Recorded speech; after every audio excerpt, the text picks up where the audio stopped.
Okay, so this was me about 4 years ago on August 17th, 2019. I was a small, awkward freshman getting ready to attend his first day of high school. And this is me now. While I'm still roughly the same size, I just recently graduated from that same high school, and pretty soon I'm going to be attending UT Austin's engineering program. And while my decisions in high school did seem to work out in the end, there are still some things that I wish I would have done differently, and I'm going to tell you about them in this video.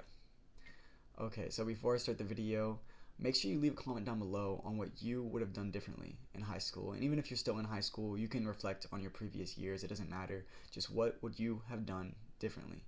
And if you like the video, please like the video and subscribe for more content like this.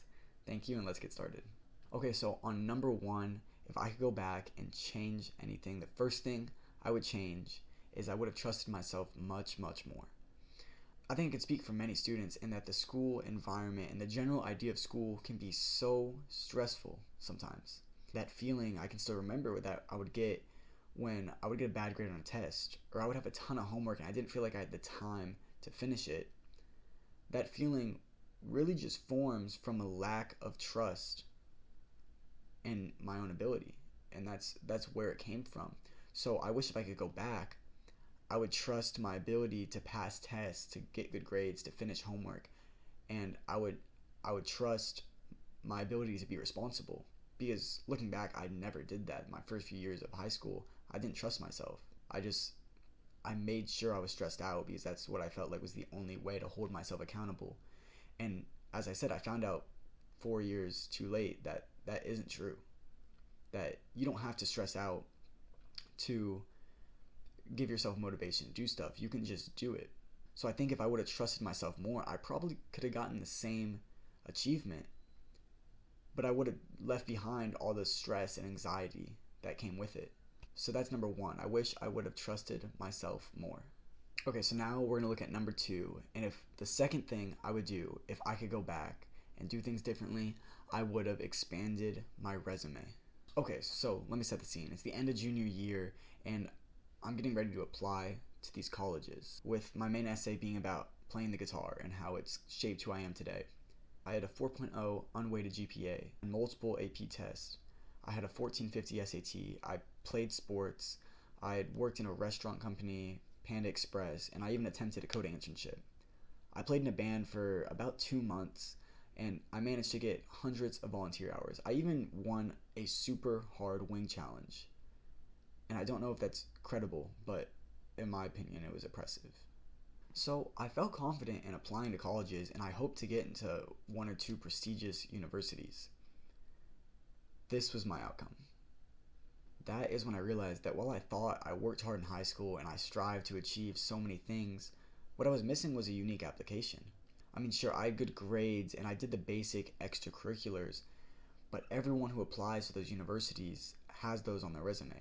I should have attempted more coding projects as I plan to major in computer engineering. I should have attempted more wide-scale service projects, things that set me apart from the individuals who got in. Looking back now, of course, I'm going to think that's important, but at the time, I just didn't put it at the top of my list, and that's okay. I'm still grateful to be going to UT, and I'm excited to go to that university, but I can't help but wonder, what if? Okay, so taking a look at the third thing that I would do if I could go back and do things differently, I would try new things. I know number two also infers the trying the new things part, but number two more focuses specifically ways I could have built my resume. Number three is more focusing on hobbies that I could have picked up and I could have made the time for that I never got the chance to. I mean, sure, I play the guitar and I did a few sports. I took 2 art classes in my high school career, I think it was 2. I don't know why I'm holding up a 3. But I took 2 art classes, and I even recently, senior year, started gardening, which is so fun. You should try it. I think I'm growing zinnias, sunflowers, and not tulips, what are they called? Daisies. And my sunflowers did really good, actually. So, I don't know, I'm talking about gardening. But there's so many things that I felt like I could have done and found enjoyment in. And sure, it's really easy to look back and say, oh, I could have done this, I could have done that, I could have fit it in my schedule. But now, as I'm here today with much better time management skills, I know for a fact I could have found a way to do more. And I wasn't capable at the time. So those are my 3 things that I would have done differently if I could go back and redo high school. And while it's fun to think about what could have been different, I'll have to say that I'm happy with the way things ended up. And even though I could have tried to fit more in my schedule, I made so many experiences that I am grateful to have experienced. So if you liked the video, go ahead and like the video. And leave a comment for what you would like to see next. Also, subscribe for more content just like this. Thank you.